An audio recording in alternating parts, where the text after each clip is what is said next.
সকলকে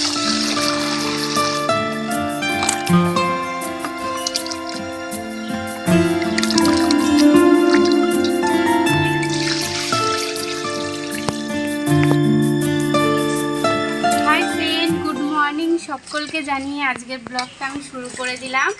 আর দেখো সকাল সকাল চাল ধুতে বসে পড়েছি। আর আজকে ভাবছি তোমাদের সঙ্গে আমার রান্না বান্নাটা আর কিছু কিছু জিনিস শেয়ার করব। তো জানি না কতটা কি শেয়ার করতে পারবো, তো দেখতে থাকো ব্লগটা। আর কি বলবো ফ্রেন্ড, এত রোদ উঠেছে না, রোদে মানে কোনো কাজ করতে ইচ্ছে করছে না, শুদ্ধ মনে হচ্ছে ঘরের মধ্যে চুপ করে বসে থাকতে। আর কি ঘুম ঘুম পাচ্ছে, সকাল মানে ঘুম থেকে উঠেছি তবুও যেন ঘুম আজকে কাটছেই না।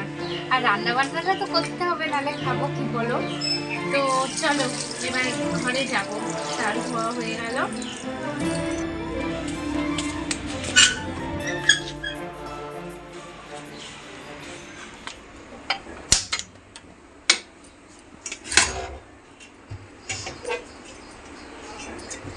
ভাত বসানো হয়ে যাচ্ছে, এই যে ভাতের জল বসিয়ে দিয়েছি, এবার চালটা দিয়ে দেবো।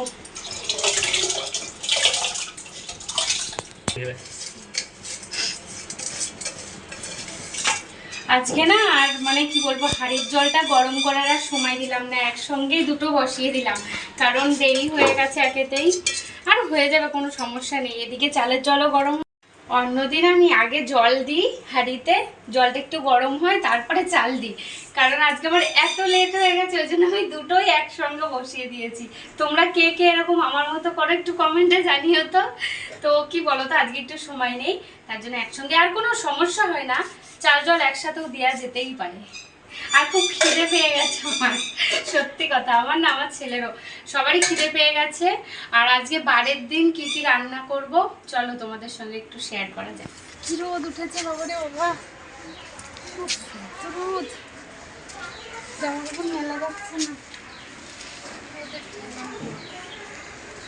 রোদে ঘুম পেয়ে যাচ্ছে।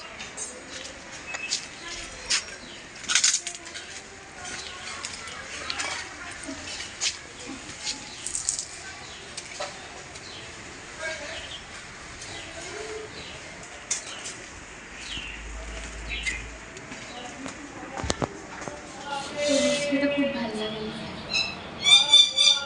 খেতে ভালো লাগে, নিয়ে আসো।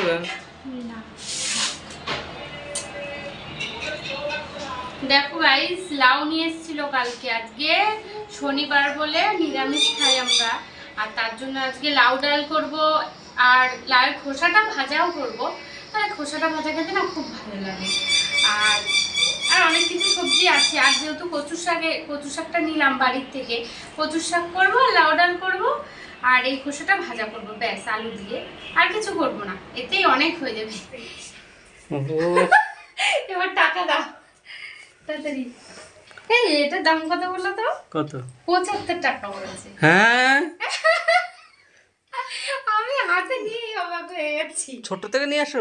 ছোট নেই, সব এরকম সাইজ, আমি সবার থেকে ছোটটা আনলাম। দাও দাও দাও, বলেছে লাল হবে, কাটবো এখনই, কেটে আনবো, লাল দেখে আনবো।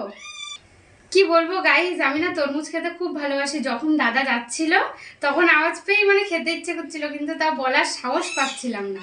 কিন্তু মানে যেই একবার বললো যে তরমুজ এসছে তো নিয়ে আসো, তাই জন্য তাড়াতাড়ি লাফাতে লাফাতে দৌড় মারলাম। এবার এটাকে কাটার অপেক্ষা। তো গাইজ দেখো, সেই তখন বসেছি আর এই কটা কচুর শাক আমি কেটেছি, আর কি বলবো, অনেক কাজ করে ফেলেছি। আর এদিকে সায়ন আমাকে আর দেখো সায়ন আমাকে পাগল করে দিচ্ছে, মানে বাড়িতে বাচ্চা কাচ্চা থাকলে যা হয়। দেখো অনেকক্ষণ ধরে বলছে মা এই তরমুজটা কাটো আমি খাবো, আর তরমুজটা দেখো ফুটো করে কি করলো। এটাকে এরকম করলি কেন? মানে আমাকে এগুলো এখন পরিষ্কার করতে দেবে না, আগে এটাকে কাটতে হবে, ও খাবে তবে। তো আগে এগুলো সরিয়ে নি, হাত চুলকাচ্ছে, হাতের দেখো কি অবস্থা আমার।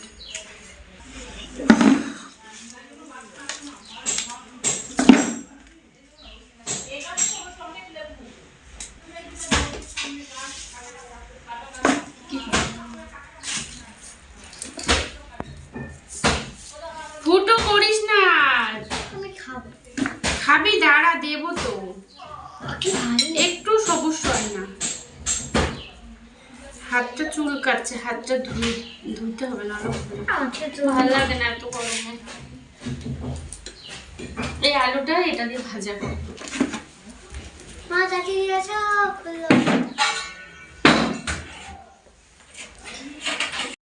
চায়নাদের মতো খাচ্ছি আমি। কিসের মতো? যারা চায়না দেশরা, চাইনা দেশে এরকম করে খায়? রাক্ষসের মতো।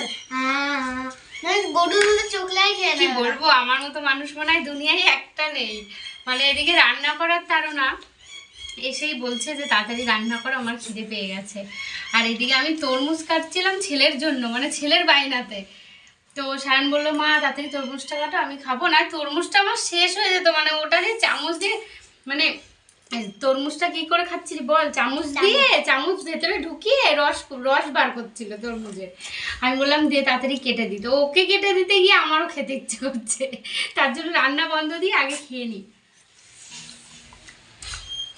একদম মানে তরমুজ আমার সেই লাগে, আমার খুব ভালো লাগে। আমার ছেলে আর আমি সত্যি ফলের রাজা, মানে আমরা ফল খেতে খুব ভালোবাসি সত্যি। আর তরমুজটা না, মানে এটা ফ্রিজে রাখলে আর একটু বেশি টেস্টি হতো, ফ্রিজে রাখার সময় দিল না। আমার স্ট্রবেরি আর আনারস আর লিচু। তো আজকে ভেবেছিলাম রান্না বান্নাটাও তোমাদের সঙ্গে শেয়ার করব, তো আমার এত লেট হয়ে গেল আমি সেটা আর পারলাম না। তো অন্যদিন আবার তোমাদের সঙ্গে রান্না বান্নাটা শেয়ার করে দেবো। তো আজকের মতন ব্লগটা আমি এখানে শেষ করব। তোমরা সবাই খুব ভালো থাকবে, সুস্থ থাকবে, আবার দেখা হবে নেক্সট ভিডিওতে। Tata bye.